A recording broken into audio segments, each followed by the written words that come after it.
কি ব্যাপার, তুমি বস্তির ওই মেয়েটা না? আপনার লাগে আমার জরুরি কথা আছে। তোমার আমার সাথে জরুরি কথা আছে তো তুমি কি আমার অ্যাপয়েন্টমেন্ট নিয়েছো? অফিসের অ্যাড্রেস কোথায় পেলে? বস্তির সামনে আপনার অফিসে সাইনবোর্ড ছিল, এখান থেকে ঠিকানা পাইছি। বস্তিতে থাকো বলে কি এটুকু জানো না যে কোথাও যেতে গেলে পারমিশন নেওয়া লাগে? আপনার লাগে আমার কথা আছে। তোমার সাথে আমার যত কথা আছে সবকিছু বস্তিতে গিয়েই হবে। বস্তি ছাড়া তোমার সাথে আমার কোনো সম্পর্ক নেই। আমি বস্তির মায়া হইতে পারি, কিন্তু আমার আরো একটা পরিচয় আছে। আমি আপনার ছোটবেলায় বিয়ে করা পড়ি।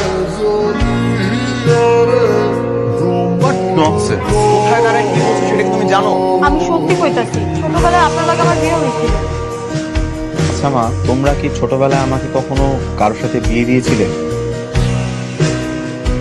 এটা কি ধরনের প্রশ্ন জিজ্ঞেস করছিস? হ্যাঁ, না হয় না যে অনেক সময় ছোটবেলায় মা বাবা তাদের বন্ধু বান্ধবী ছেলে বা মেয়ে কারণ কারোর সাথে বিয়ে ঠিক করে রাখে কিংবা ছোটবেলায় বিয়ে করিয়ে রাখে, এমন কিছু কি তোমরা আমার সাথে করেছো? তোর ছোটবেলায় এরকম একটা মেয়ের সাথে আমরা বিয়ে দিয়েছিলাম। আমার বান্ধবীর মেয়ে ছিল, মেয়েটা দেখতে খুব মিষ্টি। তার মানে তোমরা সত্যি আমার বিয়ে করিয়েছিলে? আরে না, কিসের বিয়ে? ছোটবেলায় ফুটবল খেলতে খেলতে এরকম অনেক ঘটনা ঘটে। এরকম একটা ফালতু বিষয় নিয়ে তোমরা কথা বলছো। নিহা, তুমি এই যুগের ছেলে, তুমি কেন এরকম একটা সাবজেক্ট নিয়ে কথা বলছো? আমরা মনে হলো একটু জিজ্ঞাসা করি, জানার ইচ্ছা ছিল তাই আর কি। আপনারা আমার মারে সাইডা দেন, আমরা আপনাকে সব টাকা পরিশোধ করে দিব। কি চাচি, টাকা দিবা নাকি তোমার মায়ের দিয়ে দিবা?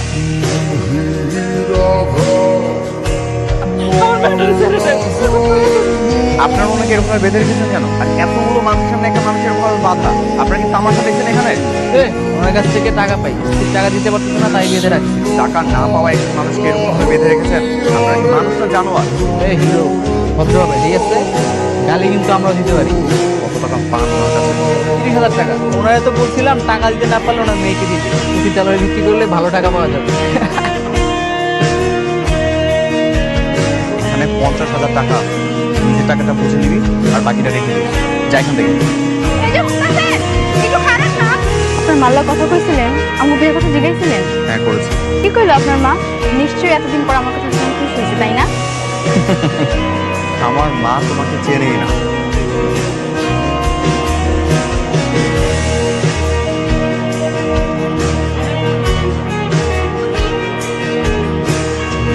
কিরে, তুই এখানে মন মরা একটা কিসে? আচ্ছা মা, তুমি হ্যাঁ ঠিক চিনছো তো? হ্যাঁ মাও নাকি আমার চিনে না। আন্টি আসসালামু আলাইকুম। হাই মা, বস বস বস। কতদিন, তোর মা কেমন আছে? ভালো আছে আন্টি। মা তো সবসময় আপনার কথা কয়, আপনার লাগে নাকি কত বছর ধরে দেখা হয় না। ছোট্টবেলায়, সেই ছোট্টবেলায় তোমাকে আমি দেখেছি। কত বড় হয়ে গেছে মেয়েটা আমার, মাশাআল্লাহ। অনেক বছরের কথা তো, তুমি বাড়ি চিনলে কি করে? আমি তো আপনাকে অফিস থেকে ঠিকানা নিয়েই নাই। অফিস থেকে? কি ব্যাপার, তুমি আমাদের বাসায় কেন? তুই ওকে চিনিস? হ্যাঁ চিনি, আমাদের নতুন প্রজেক্টে বস্তিতে হওয়ার মতো চলছে, ও সেই বস্তিতে থাকে। আচ্ছা আন্টি, মা কইছিল ওনার লাগে নাকি ছোটবেলায় আমার বিয়ে হয়েছে, এটা কি সত্যি? অনেক ছোটবেলায় তোমার মা আর আমি তোদের দুজনকে বিয়ে দিয়েছি। মা তুমি কি সিরিয়াস? তুমি এগুলো কি বলছো? তুমি না বলেছো যে এগুলো পুতুল পুতুল খেলা ছিল? মা, যদি সত্যি ওর সাথে আমার বিয়ে হয়ে থাকে তোমরা এগুলো কথা আমাকে আগে বলো না কেন? তোমার বাবার বারণ ছিল যে ছোটবেলার এই বিয়েগুলো নাকি তুল পুতুল খেলা, এটা কোনো বিয়ে না, তাই বলতে পারি। কি বলেছিলাম আমি? জীবনটা কঠিন বাস্তব, আর বাস্তবতা কোনো ছেলে খেলা না। যা খুশি তাই করো। এই মেয়ে, সুরাইয়া, তোমাকে এখানে কে এনেছে? ও একাই এসেছে। শোনো, তোমাকে আগেও বলেছি যে পুরোনো কথা ভুলে যেতে, তো ভুলে যাও। বলবে কি করে? কোটিপতি দেখেছে না? সে তো এখন কোটিপতি বউ হবার সাথে। যা মুখে আসছে তাই বলে যাচ্ছ, মানে তুই তো বাচ্চা মেয়ে। তাই নেই, তুমি এই মুহূর্তে আমাদের বাসা থেকে বের হয়ে যাবা আর কখন আসবা না।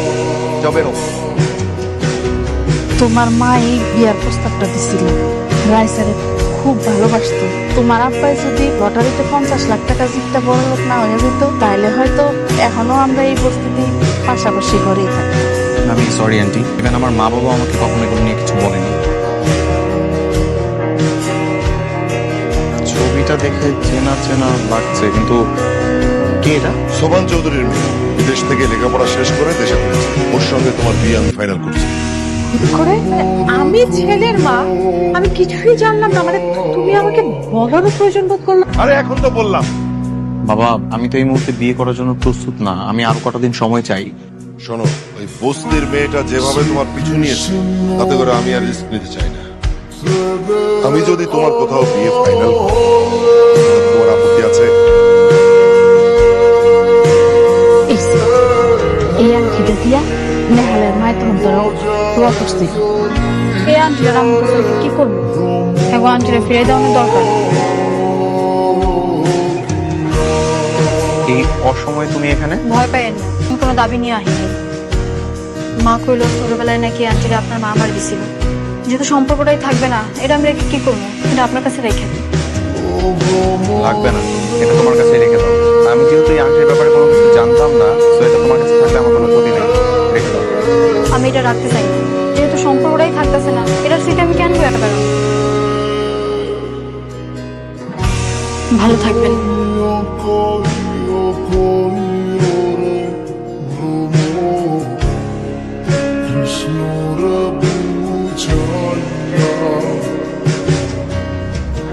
বিয়ের কথা একেবারে পাকাপোক্ত করে ফেলেছি।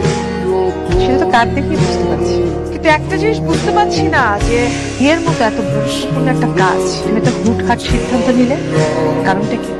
দেখো, আমার ছেলে যদি ওই গরিব ফকিন্নির বাচ্চাটার প্রেমে পড়ে যায়, সত্যি সত্যি যদি ওকে ভালোবেসে ফেলে, তারপর আমার কাছে এসে যদি বলে যে বাবা ওই তো আমার স্ত্রী, ওর সঙ্গে আমি সংসার করতে চাই, গরিব কি সুরাইয়া নাকি আমরা? মানে সুরাইয়া লটারিতে জেতা 50 লাখ টাকা কেড়ে নিয়েছি। আজ যদি সুরাই ওই টাকা থাকতো, তাহলে আমরা থাকতাম বস্তিতে, আর সুরাইয়া থাকতো এই তোমাকে আমি বলেছিলাম না, তোমাকে আমি বলেছিলাম না যে এই কথা যেন কেউ না জানে, আর তুমি ভুলে যাও। ভুলে যেতে বলেছিলাম না?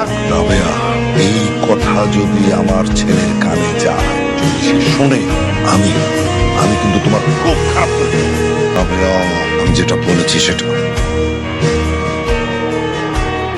বাবা, বিয়ের কার্ড ছাপিয়ে ফেলেছো? হ্যাঁ, ওই যে বলেছিলাম না যে সারপ্রাইজ দেবো, সারপ্রাইজ। শোনো, ওই তোমার যত বন্ধু বান্ধবী আছে যাদেরকে কার্ড দিতে হবে, সবাইকে কার্ড দিয়ে দিই। যতগুলো কার্ড লাগবে নিয়ে যাবে। আন্টি, রাইসা, রাইসা। আন্টি, আগামী শুক্রবার আমার বিয়ে। আপনি তো আমার মায়ের বান্ধবী, তাই ভাবলাম সবার আগে আপনাকে দাওয়াতটা দিয়ে দিই। আমার বিয়ের কার্ড। যেহেতু শুক্রবার দিনে আমার বিয়ে, আমি চাচ্ছি আগামীকালই রাইসের সাথে আমার ডিভোর্সটা হয়ে যাক। বুঝতেই পারছেন আন্টি, বিয়ের ব্যস্ততা একটু বেশি, তাই তাড়াহুড়োর উপরে আছে। আমি তো আগেই কইছি, আপনারা নিয়ে আমার কোনো চাওয়া পাওয়া নাই। আপনি ডিভোর্স দিয়া দিন, আমার কোনো সমস্যা নেই।